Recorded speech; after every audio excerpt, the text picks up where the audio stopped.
The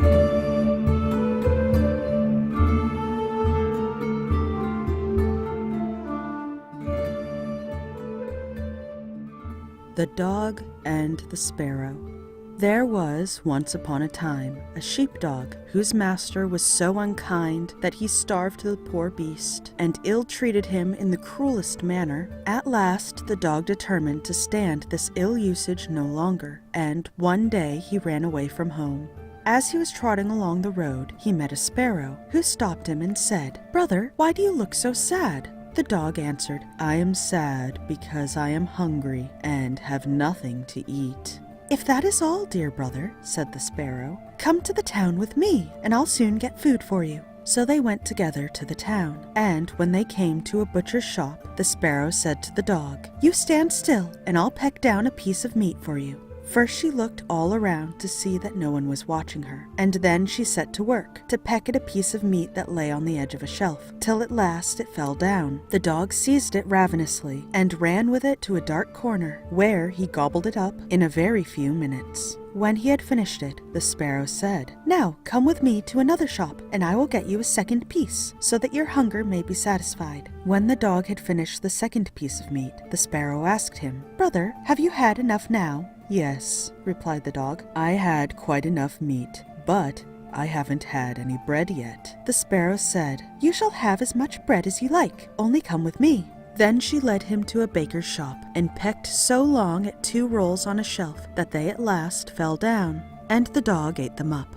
But still his hunger was not appeased, so the sparrow took him to another baker's shop and got some more rolls for him. Then she asked him, "Well, brother, are you satisfied?" "Yes," he replied. "And now let us go for a little walk outside the town." So the two went for a stroll into the country, but the day was very hot, and after they had gone a short distance, the dog said, "I am very tired and would like to go to sleep."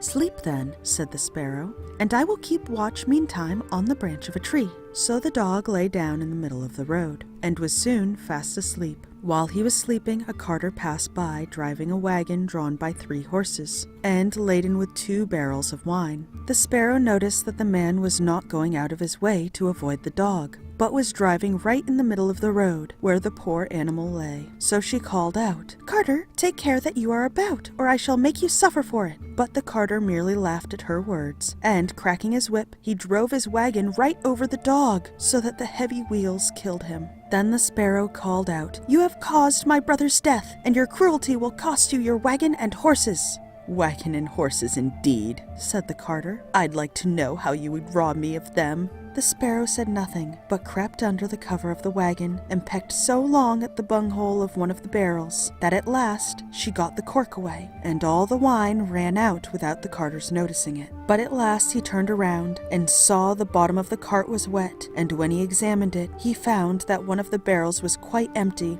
"Oh, what an unlucky fellow I am," he exclaimed. "You'll have worse luck still," said the sparrow, as she perched on the head of one of the horses and pecked out its eyes. When the carter saw what had happened, he seized an axe and tried to hit the sparrow with it. But the little bird flew up into the air, and the carter only hit the blind horse in the head so that it fell down dead.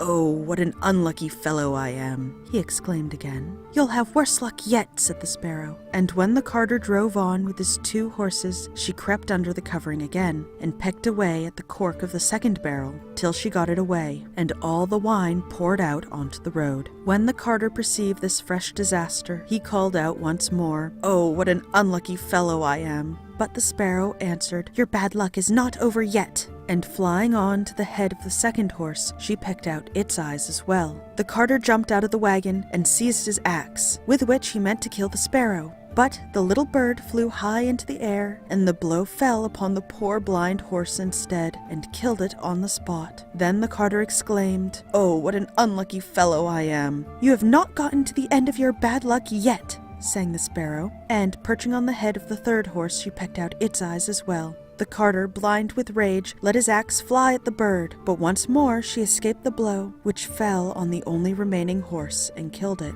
And again the carter called out, "Oh, what an unlucky fellow I am!" "You'll have worse luck yet," said the sparrow, "for now I mean to make your home desolate." The carter had to leave his wagon on the road, and went home in a towering passion. As soon as he saw his wife, he called out, "Oh, what bad luck I have had! All my wine is spilt, my horses are all 3 dead." "My dear husband," replied his wife, "your bad luck pursues you, for a wicked little sparrow has assembled all the other birds in the world, and they are in our barn eating everything up."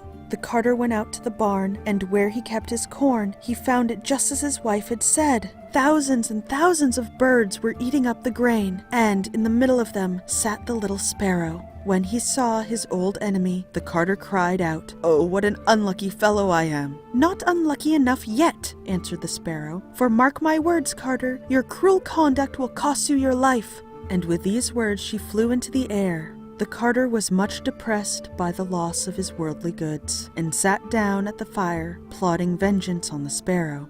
While the little bird sat on the window ledge and sang in a mocking tone, "Yes, carter, your cruel conduct will cost you your life."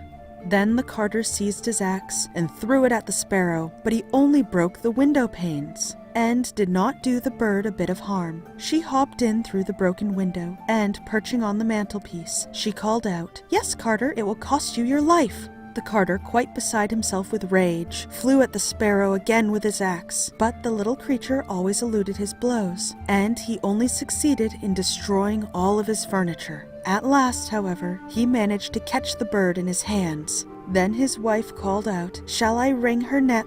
"Certainly not," replied her husband. "That would be far too easy a death for her. She must die in a far crueler fashion than that. I will eat her alive." And he suited the action to his words. But the sparrow fluttered and struggled inside of him until she got up into the man's mouth, and then she popped out her head and said, "Yes, carter, it will cost you your life." The carter handed his wife the axe and said, "Wife, kill the bird in my mouth dead." The woman struck with all her might, but she missed the bird and hit the carter right on top of his head, so that he fell down dead. But the sparrow escaped out of his mouth and flew away into the air. So that was The Dog and the Sparrow, the 19th story in the Grey Fairy Book. I will be working my way through this book story by story, and if there are any other public domain books that you would like for me to read, please leave a comment below. Did you enjoy this video? Then subscribe for more, and be sure to check me out on Facebook and Patreon. Thank you for listening, and have a lovely evening.